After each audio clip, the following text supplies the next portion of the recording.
Hello, targeted individual.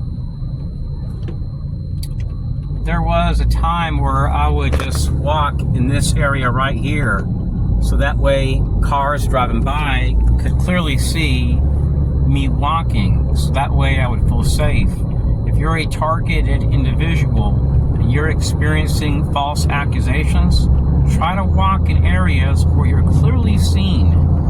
Because in places where there's typically businesses, there's cameras. And when I go out, I'm always recording. Sometimes I'll wear DVR camera sunglasses, a DVR camera hat, a body camera on my side. Protect yourself when you go out, because you never know what to expect from the enemy. The day before yesterday, I had a TI that reached out to me.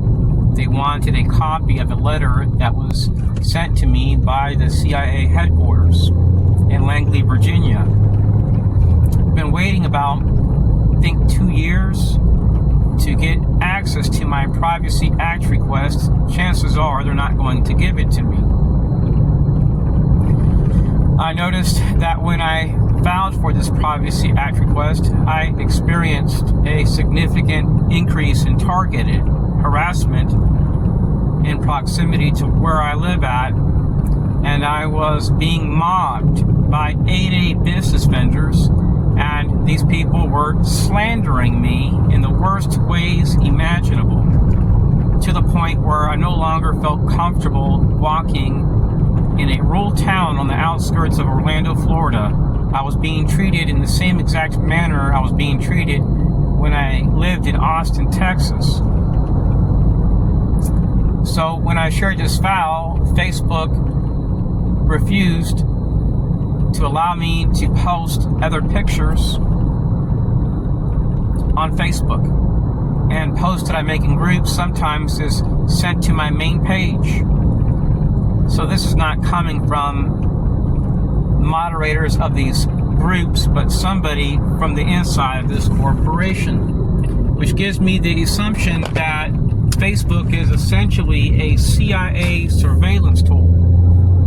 So I tried to share these two pictures yesterday, two snapshots. When I lived in Texas, I was being targeted and singled out within the community through a group called Citizens Corps programs. Now, most people may think, well, that sounds good, having people involved in emergency management, right? I mean, who wouldn't want to live in a community which is more safer due to a group helping to monitor terror threats and criminals, etc. But what most Americans don't know is that these groups work with sheriffs. They receive their information from the most corrupt agencies that are tied to our national security apparatus, like your FBI, your CIA, and they work with people that have training in psychological warfare. I've noticed Israelis, British people, companies, corporations, massively large corporations,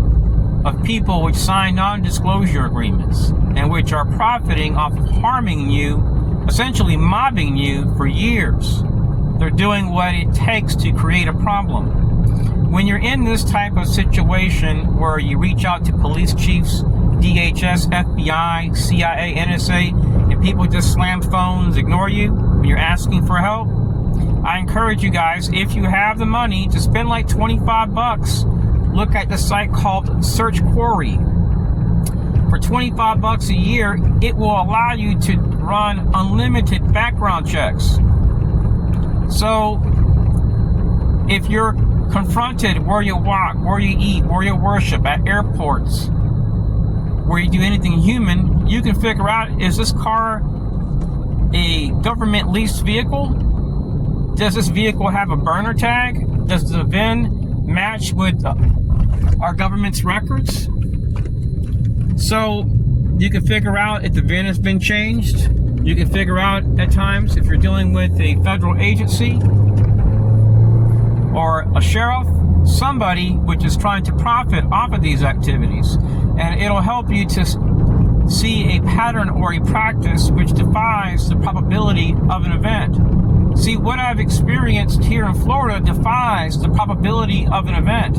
I know how it is to e-bike in this area, and all of a sudden I get mobbed by a group of Vietnam veterans when my father was one too. It makes you feel bad about living in your environment when you reach out to local cops and they redact reports and even lie, versus being honest about what's occurring. Because if this occurred to their children or their wives, it'd probably kill you. You know what it is to go to cops and they say, oh, we can't help you, your matter's civil. You go to county attorneys, same crap. You go to inspector generals, nobody listens. And instead of experiencing a reduction in targeting, guess what happens? The enemy does the same exact crap they did to you in other states. If you're noticing people parking next to you, parking outside of places, taking pictures with flash on, trying to annoy you and bother you, where you eat with your family, where you walk, those activities aren't based on stopping terrorism or crime. I'm a nonviolent person. I'm looking at actually getting therapy, counseling for PTSD due to mobbing, potentially in Vietnam. And I'm going to talk to an immigration attorney so I can show them what I've gone through and see my options. Because I've wasted more than half of my life since 1996 complaining about targeting. I have many different little channels and blogs that are very low-key. See, these activities based on gang stalking, fellow TIs, are based on doing things which bring a desired impact. So those which are doing these activities have a desired impact. And that's the essence of psychological operations. These are psychological operations based on making people sick. And see, I've been able to reach out to private investigators, people that have high security clearances, to discover that this activity, fellow TIs, is coming from the same groups which at one time targeted actress Jean Seberg. Now the only difference is these groups are much larger. And there are people which have been hiding behind diversity, equity, and inclusion doing this. They are groups which are involved in really perverted stuff that are doing this and trying to pretend they're the good guys. See, when I go out to buy food, it's so I can survive. When I go out to take a walk, I'm recording with a body camera. So I'm not hiding behind VPNs. My cell phone is on. I want to be tracked, but not followed around. I want to feel protected, but I don't want nobody following me around, my family around, and harassing us. Now that's not cool. And if that gets you angry, that does not make you a potentially dangerous person. No human being likes being harassed. So these are people, fellow TIs, which, first of all, they're clandestine. They hide behind our national security apparatus. They have immunity in many cases. Sometimes they're British, Jewish, or people from different countries that have set up shop here, that hide behind many different fronts. Some of these people make less than $30,000 a year. Some of them, they don't carry guns and they're making way over $100,000 a year. And they are essentially mobbing Americans. See, the same thing that occurred during Operation Chaos and COINTELPRO is occurring to this very day. Even though patriots are in these offices like the FBI, things may likely change. So this is a business, fellow TIs, based on destroying people's lives, using people as pawns. Now, it can be proven in a court of law, fellow TIs, that these groups which are doing this are essentially national security threats, homeland security threats, public safety threats. And they are doing what it takes to promote violence. But being a nonviolent person, I work to expose this because it's unethical. So I do it in a low-key manner. I don't want no attention. I'm not trying to earn money through YouTube. I'm not spending thousands of dollars trying to get traffic from YouTube. I could technically do that, but I'm not looking for attention. I'm not looking for like a big crowd. I'm wanting to share this stuff with TIs which are in doubt about these activities, and also leave a paper trail with them. So if anything ever happened to me, so if I'm ever harmed or whatever, it's like, hey, somebody mentioned what they were experiencing and that it's lining up with what other people are saying within the NSA, FBI, DHS, our national security apparatus, DOD. Because I communicate with whistleblowers. I communicate with people which are court subject matter experts in counterterrorism, risk assessments, forensic psychology, and so on. And if you decide to go to court, it can't hurt to have subject matter experts on your side. Let me tell you why.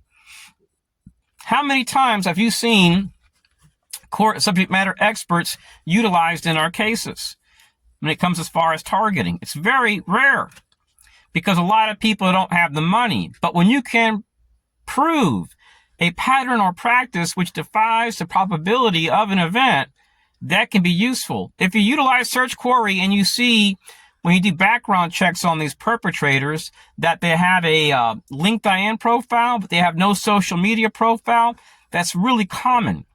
You may notice that these people have affiliations to large groups.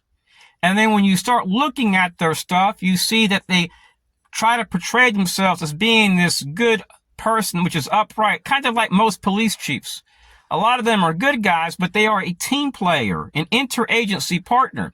Did you know that not one targeted individual that I know has ever received any assistance from a police chief? Not one. And there's proof, because an experiment was done in 2016 covering 46 states, and we all shared our letters.